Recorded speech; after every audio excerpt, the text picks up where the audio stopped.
کہ آج واقعی میں پیسے کے لحاظ سے اس زمانے کے لوگ غریب تھے اور آج پیسے کے لحاظ سے لوگ اچھی پوزیشن میں ہیں،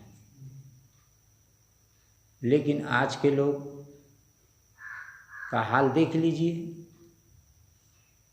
کہ بھائی اپنے اپنے گھروں میں عبادت کرو۔ لاک ڈاؤن کی وجہ سے آپ کو اپنے اپنے گھروں میں عبادت کرنا ہے، اپنے اپنے گھروں میں رہ کر کے اللہ کو یاد کرنا ہے، ذکر خیر کرنا ہے۔ اب اس میں چاہے مرد ہوں چاہے عورت ہوں، سب کو اپنے اپنے حساب سے کرنا ہے۔ تو چاہیے تو یہی کہ مرد اور عورت اس آیت پر عمل کرتے، یا ایھا الذین آمنوا اذکروا کثیرا، اے ایمان والو اللہ کو کثرت سے یاد کرو، اللہ کا ذکر زیادہ سے زیادہ کرو۔ اللہ نے قرآن میں ذکر کثیر کرنے کا حکم فرمایا، تو اس مصیبت کی گھڑی، اس پریشانی میں ہم کو کم سے کم اللہ کو تو یاد کرنا چاہیے۔ لیکن آپ جائزہ لے لیجیے، اپنے دور مت جائیے، اپنے محلے کا جائزہ لیجیے۔ صرف اپنے محلے کا لے لیں گے جائزہ، آپ کو سمجھ میں آ جائے گا۔ دور دراز رمضان کے مہینے میں دھوپ میں آپ کو جانے کی ضرورت نہیں پڑے گی، بس اپنے محلے کا جائزہ لے لیجیے، دیکھ لیجیے۔ آج جائزہ لینے کی ضرورت ہی نہیں، اپنی آنکھوں سے ہم اور آپ دیکھ رہے ہیں۔ تو جب ہم اپنے آنکھوں سے لوگوں کے حالات کو دیکھ رہے ہیں اور لوگ اپنے اپنے بیٹھے رہتے ہیں ادھر ادھر، اب آپ دیکھیے تو ذرا، نماز پڑھنا، عبادت کرنا، یہ کہاں ہو رہا ہے؟ بلکہ اور اس مصیبت میں بیٹھ کے تو میں یہ دیکھ رہا ہوں کہ دن میں رات میں جو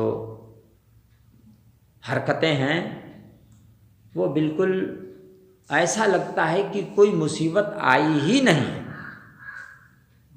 صرف زبان سے کہہ دینا یار بھائی پریشانی ہے، پریشانی ہے۔ یہ تو ہر پریشانی کا حل کرنے کا طریقہ بھی تو ہے۔ پریشانی جب آئی تو اس پریشانی کو دیکھو کیسے دور ہوگی، تو اس دور ہونے کا سوائے رب کی بارگاہ میں رونے کے، دعا کرنے کے، گڑ گڑانے کے اور کون سا راستہ ہے؟ لیکن چہرے پہ ذرہ برابر کوئی اس کا اثر ہی نہیں، بلکہ بیٹھنا اور خوب گپ سڑاکا کرنا۔ تو اللہ دیکھ رہا ہے کہ اتنی بڑی مصیبت آئی، سدھرنے کہ سدھر جائیں، یہ اور مصیبت میں جو ہے یہ اور مست ہیں، اور جو ہے کوئی ان کے صحت پر اثر نہیں پڑ رہا ہے ان بندوں پر، تو پھر اللہ ہی خیر کرے بندوں پر۔ بتائیے بندوں کا حال کیا ہے؟ سب میں تو نہیں دیکھ رہا ہوں کہ کوئی اثر ہو، اگر اثر ہوتا تو کہنا نہیں پڑتا کسی سے کہ تم آؤ پڑھو، یہ کرو، قرآن کی تلاوت کرو، درود شریف پڑھو، نماز پڑھو، اللہ کی بارگاہ میں رو، یہ کہنے کی ضرورت ہی نہیں آتی۔ لیکن یہاں تو سمجھایا جا رہا ہے، کہا جا رہا ہے، بتایا جا رہا ہے، اس کے باوجود بھی لوگوں کا حال اتنا برا ہے کہ بس باتیں ہیں۔ اللہ تعالیٰ واقعی میں لوگوں کو سمجھ عطا فرمائے اور صحیح معنوں میں اپنے بدن کا حق اور وقت کو جائز جگہ صرف کرنے کی توفیق رب عطا فرمائے۔ اپنے وقت کو، ہاں یہ بڑا انمول، بڑا ہی قیمتی وقت ہے۔ اس قیمتی وقت کو انسان شرعی دائرے میں رہ کر کے یوز کرے، استعمال کرے، اس لیے کہ جب ذرے ذرے کا حساب ہوگا تو اس میں یہ بھی حساب ہوگا کہ تم نے اپنا وقت کہاں لگایا۔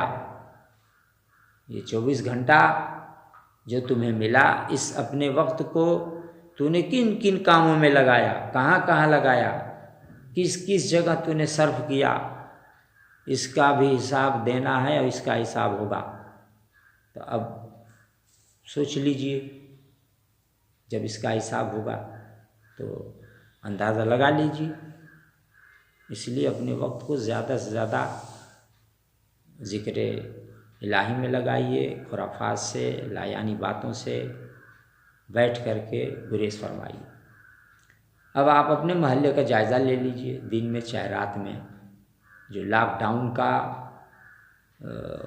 معاملہ ہے، اس لاک ڈاؤن پر کیا دیکھا جائے تو عمل ہو رہا ہے؟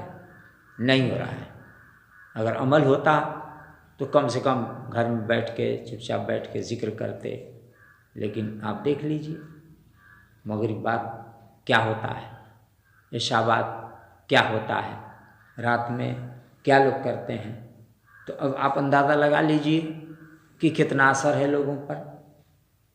بس یہی ہے، یہ تو میں یہی دیکھ رہا ہوں کہ یہ اللہ کے نیک بندوں کے صدقے میں یہ گاڑی چل رہی ہے۔ انہوں نے اتنا کچھ کیا اور دنیا سے جا چکے اپنے اپنے قبروں میں، آج وہ لوگ آرام فرما رہے ہیں۔ ان بزرگوں کا فیض ہے، انہی کا صدقہ ہے، ورنہ جو حال ہے سب بے حال ہو جاتے۔ لیکن یہ بزرگوں کا فیضان ہے، بزرگوں کا صدقہ ہے۔ اللہ تعالی ہم گنہگاروں پر کرم فرما ہے اور اس کی برکتیں رحمتیں ہم کو مل رہی ہیں۔ یہ سب میرے آقا صلی اللہ علیہ وسلم کے رحمت عالم ہونے کا صدقہ، بزرگوں کا فیضان، ان سب کا صدقہ ہمیں مل رہا ہے۔ لیکن آج دیکھیے نا، آپ خود سوچیے، قسم حالات ملک کے دیکھ کر کے، غریبوں کا اور مزدوروں کا، پریشان حال لوگ ہیں، ان کا حال دیکھ کے قسم واقعی بڑی تکلیف ہوتی ہے، بہت افسوس ہوتا ہے۔ یا اللہ، وہ بھی تو بندے ہی ہیں، کیسے کیسے کتنی مصیبتیں، کیا کیا اس دھوپ میں بیچارے، اللہ اکبر،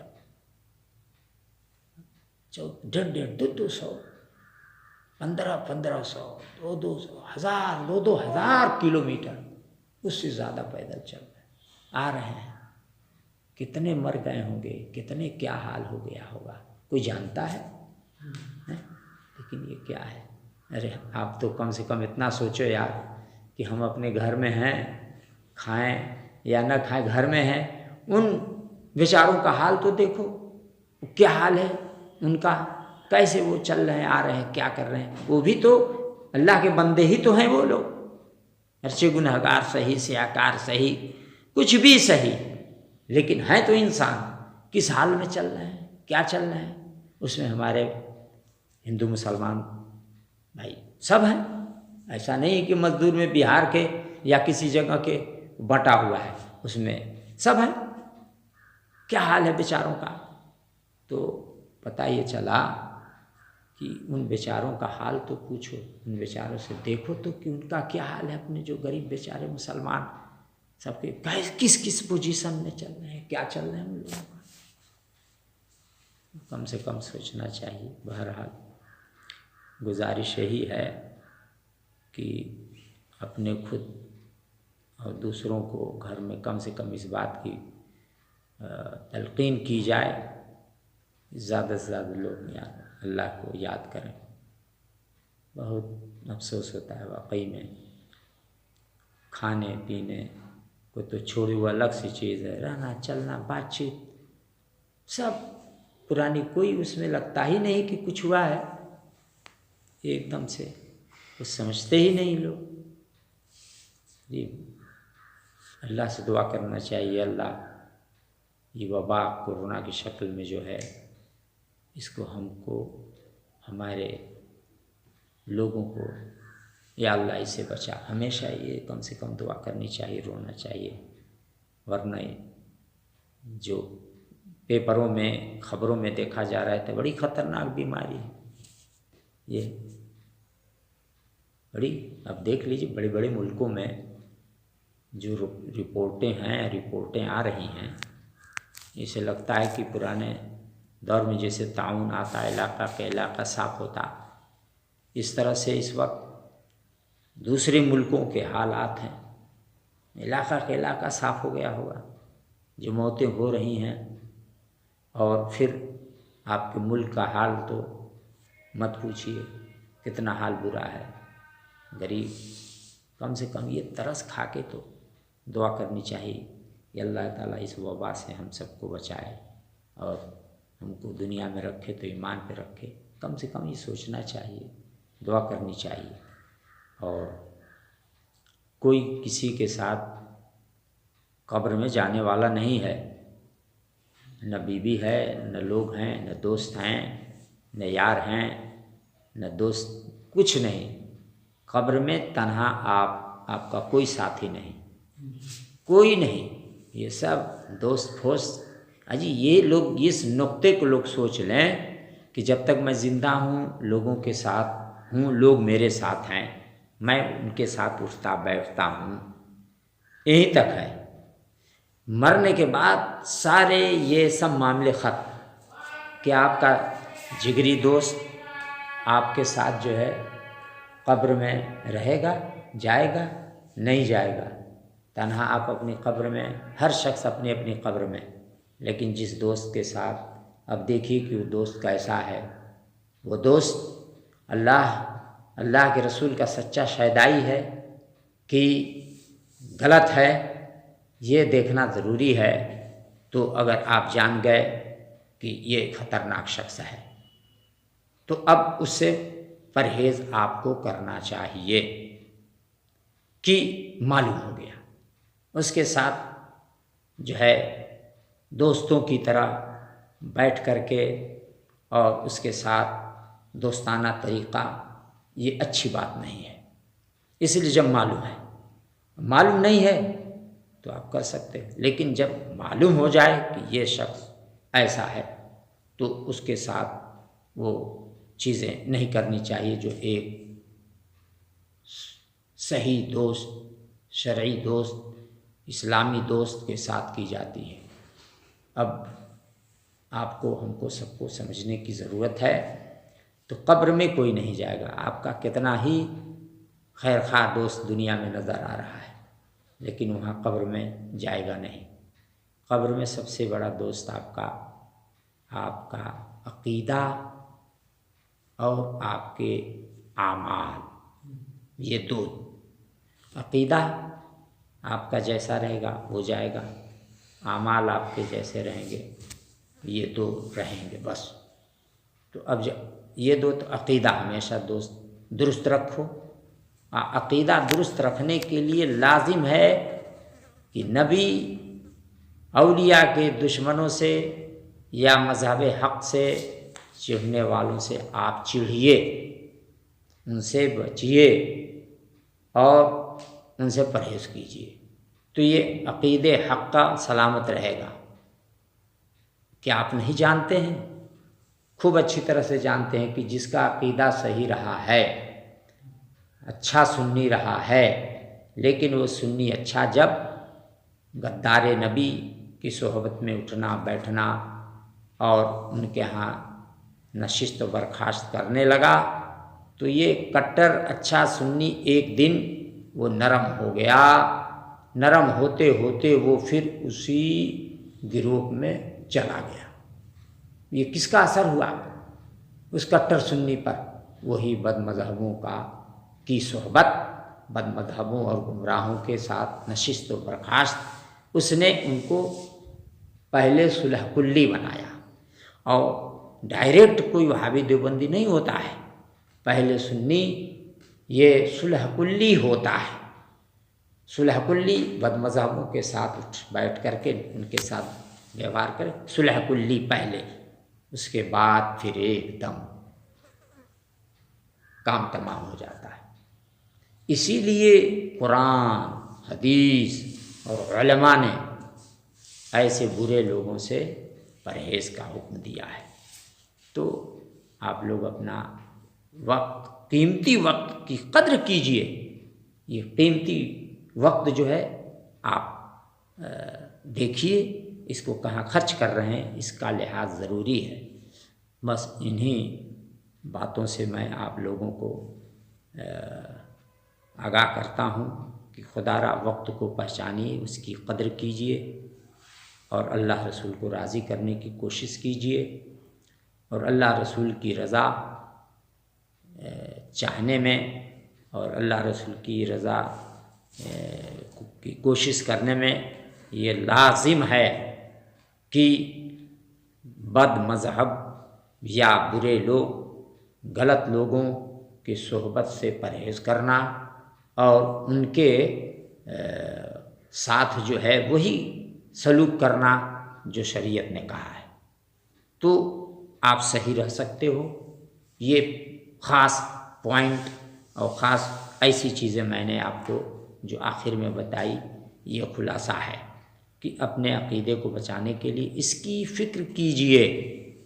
سب سے اہم ہے، اس کی فکر کریں گے تو آپ بچیں گے بد مذہبوں سے، ان سے دور بھاگیں گے، ان کا ذبیحہ نہیں کھائیں گے، ان کے ہاں شادی بیاہ نہیں کریں گے، ان کے ہاں جو ہے جنازے کی نماز، ان کے ساتھ وغیرہ وغیرہ پیچھے ان کے نماز، چاہے خواہ جمعہ ہو، عید یا اور کوئی نماز ہو، ان تمامی نماز اور ان کے ساتھ ان کا ذبیحہ یا ان کے دینی جلسے یا ان سب چیزوں میں جانے سے یقیناً آپ پرہیز کرو گے. اور اگر یہ پرہیز نہیں ہے تو منہ سے کہنے سے کہ ہم سنی ہیں اور ان کا ذبیحہ کھاؤ، ان کی جنازے کی نماز پڑھو، ان کے پیچھے نماز پڑھو، آپ کو ہم سنی ہیں. کاہے کہ سنی رہ گیا؟ کیسا سنی بھائی؟ کیسا سنی تو ہے؟ ان کے پیچھے پڑھ بھی رہا ہے، دعویٰ بھی ہم سنی، لا حول ولا قوت الا باللہ. کیسا سنی؟ رسول نے بانٹ دیا، میرے آقا نے الگ کر دیا، نہ ان کی جنازے کی نماز، نہ ان کے پڑھنا، نہ اپنی مسجد میں ان کو آنا، بالکل الگ کر دیا سرکار نے. جبکہ وہ منافقین کلمہ گو تھے، الگ آقا نے کر دیا. تو آقا نے تو خود ایسے لوگوں کو الگ کیا، تو ایسے لوگوں سے ہم کو بھی صبح قیامت تک الگ رہنا ہے کہ ان کے پیچھے نماز نہیں، ان کے جنازے کی نماز نہیں، ان کا ذبیحہ نہیں، ان کے پیچھے جمعے کی نماز نہیں، ان کے پیچھے عیدین کی نماز نہیں. ان کے پیچھے پڑھنا عظیم گناہ بلکہ ایمان جانے کا خطرہ. اس اعتبار سے کہ جب آپ نے مومن سمجھ کر کے ان گستاخوں کو مومن سمجھا اور پیچھے استعمال کیا، جیوں ہی آپ نے مومن سمجھ کر کے، سچا سمجھ کے، اچھا سمجھ کر کے پیچھے استعمال کیا، ایمان کا ترنت طوطا نکل گیا، ترنت ایک سیکنڈ نہیں رہے گا.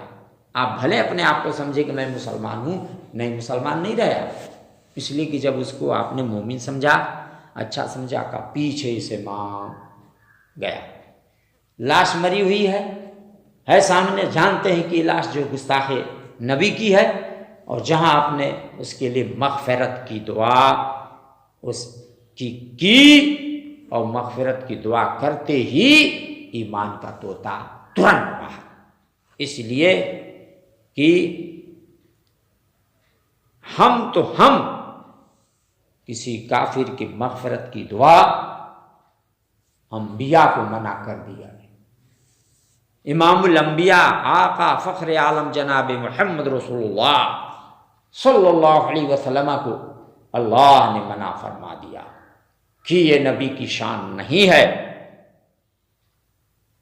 جیسے مثلا ما کان النبی ان یستغفر للمشرکین، کہ یہ نبی کی شان نہیں کہ کسی کافر مشرک اس کے لیے مغفرت کی دعا کریں.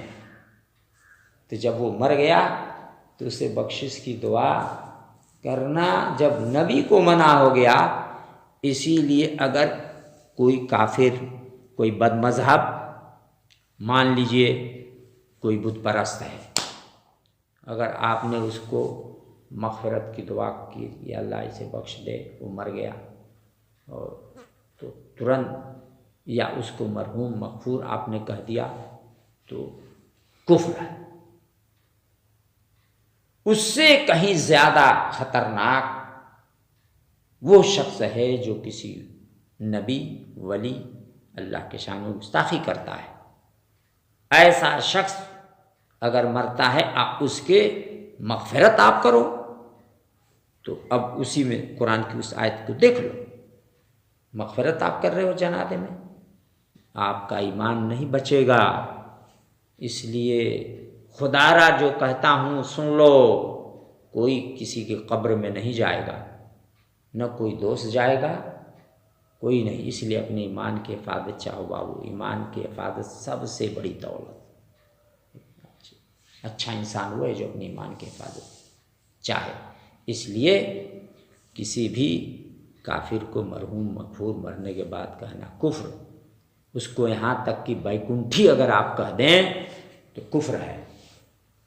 اس سے کہیں خطرناک گستاخ نبی کلمہ پڑھنے والا اگر وہ مر گیا، اس سے استغفار کریں، مغفرت کی دعا کریں، اور اس کے لیے اللہ کی بارگاہ میں چاہیں کہ اللہ اسے بخش دے، مرحوم مرحوم علیہ رحمہ کہہ دیں، مغفور مرحوم کہہ دیں، کفر ہے۔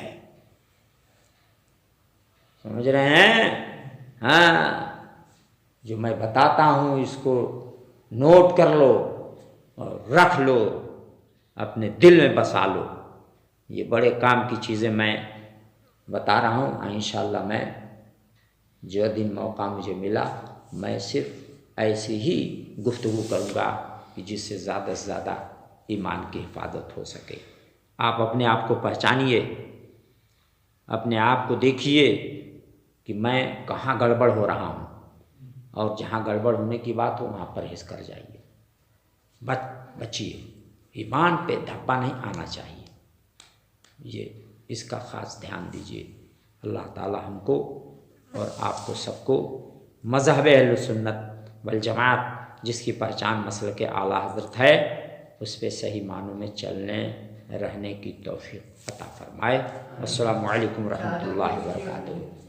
کہیں ہم گئے تھے بندی کی مسجد ہے، ہاں ہم اکیلے گئے، اس میں نماز پڑھ رہے تھے۔